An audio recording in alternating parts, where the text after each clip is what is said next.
Hello everyone, कैसे हैं आप सब। मैं अमान और एक बार सभी लोगों का स्वागत है मेरे यूट्यूब चैनल अमान लो नॉलेज में। तो जैसा कि हम नोट्स के नए नए टॉपिक्स की वीडियो लाते रहते हैं, ठीक है। जनरली एलएलबी और बीएलएलबी एंड जो भी सब्जेक्ट्स हैं लॉ के, ठीक है, उसके रिगार्डिंग। तो आज भी एक ऐसे टॉपिक हम लेके आए हैं जो कि है आपका कंज्यूमर लॉ का कार्टेल। बहुत ही इंपॉर्टेंट टॉपिक है, जनरली एग्जाम्स में भी आता है। कई स्टूडेंट्स ने क्वेरी भी करी है कि सर कार्टेल पे आप वीडियो बनाइए, ठीक है।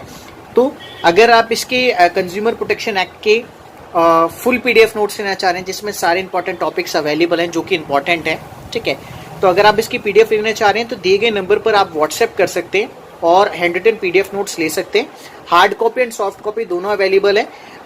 अगर आप सॉफ्ट कॉपी लेना चाहते हैं तो आपको व्हाट्सएप पे अवेलेबल हो जाएगी, एंड अगर आप हार्ड कॉपी लेना चाहते हैं तो आप अपना एड्रेस उस पर मेंशन कर सकते हैं। सो सबसे पहले कार्टेल क्या है।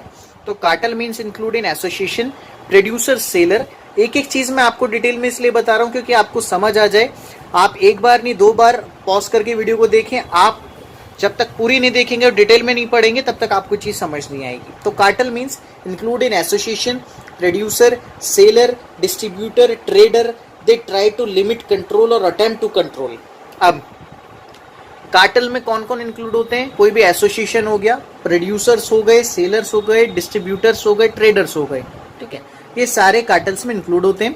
अब ये क्या करते हैं, ये कंट्रोल करते हैं प्राइस की स्टेबिलिटी को, विच मीन्स के कंट्रोल कैसे कि आप सपोज करिए sale of price of a trade in goods and provision of services. अब मैं सपोज करिए एक एग्जांपल आपको दे रहा हूं कि पेट्रोल के जो प्राइस हैं वो फ्लक्चुएट हो गए, ठीक है, वो फ्लक्चुएट हो जाते हैं।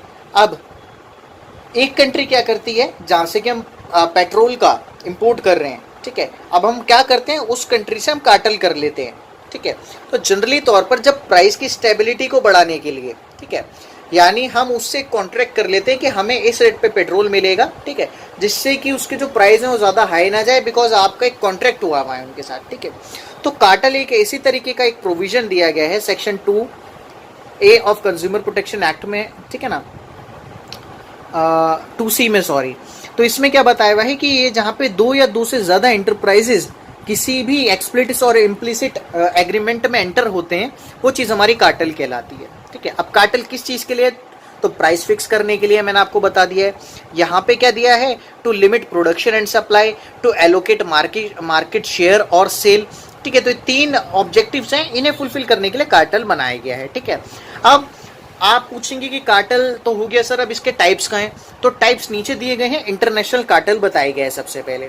इंटरनेशनल कार्टेल का सिंपल मैं आपको मीनिंग बताऊं कि इंटरनेशनल कार्टेल वो कार्टेल है जहां पर एक कंट्री दूसरे कंट्री के साथ कोई भी एक्सप्लिसिट या इम्प्लिसिट एग्रीमेंट में एंटर हो रही है, ठीक है। जैसा मैंने आपको एग्जांपल दिया था कि पेट्रोल का, अब ऐसे इंडिया अगर किसी अदर कंट्री के साथ अगर किसी भी तरीके के इम्प्लिसिट या एक्सप्लिसिट कॉन्ट्रैक्ट में या एग्रीमेंट में एंटर करता है ना, ठीक है, वो इंटरनेशनल कार्टेल कहलाएगा, ठीक है। फिर नेक्स्ट देखते हैं। नेक्स्ट देखिए import cartel. Enterprises come together with 1 और मोर कंट्री फॉर ट्रेड, यानी इंपोर्ट कार्टेल जैसे मैंने आपको बताया कि जहां पर मैंने आपको बताया था हम पेट्रोल ले रहे हैं, तो उस पेट्रोल लेने पर जो हमारे बीच का एग्रीमेंट हुआ है that is import cartel. Export cartel की जब 2 या 2 से ज्यादा कंट्रीज कोई सामान को एक्सपोर्ट कर रहे हैं, कोई भी सर्विसेज को, कोई भी गुड्स को दे रही हैं, ठीक है, वो चीज हमारी एक्सपोर्ट कार्टेल में आ गई, ठीक है। केसेस इसमें बताए गए, केसेस आप नोट कर लेना बिकॉज एग्जाम्स में बहुत ही ज्यादा हेल्पफुल रहेंगे आपके लिए। बाकी अगर इसमें कोई भी डाउट है कि कार्टेल क्या होता है, आप अगर और जानना चाह रहे हैं, ठीक है, कुछ और चीज आप पता करना चाह रहे हैं, ठीक है, मैंने नंबर तो आपको अपना शेयर कर ही दिया है। अदरवाइज आप क्या कर सकते हैं, आप कमेंट बॉक्स में कमेंट कर सकते हैं, ठीक है। बाकी अगर आप लीगल एडवाइस के लिए अगर आप यानी अगर आपका कोई भी लीगल मैटर है जिसके रिगार्डिंग आप कंसल्ट करना चाहते हैं, ठीक है, तो आप हमें दिए गए नंबर पर कांटेक्ट कर सकते हैं। मैं डिस्क्रिप्शन बॉक्स में शेयर कर दूंगा कि कौन से नंबर पर आपको कांटेक्ट करना है फॉर लीगल कंसल्टेशन, ठीक है। आई होप आपको समझ आया होगा। अदर वीडियोस के लिए सब्सक्राइब जरूर कर दें जो नए आए हमारे चैनल पर, ठीक है ना, और बेल आइकन को जरूर प्रेस कर लें बिकॉज नई वीडियोस आपके पास इजीली आ जाए। Thank you friends.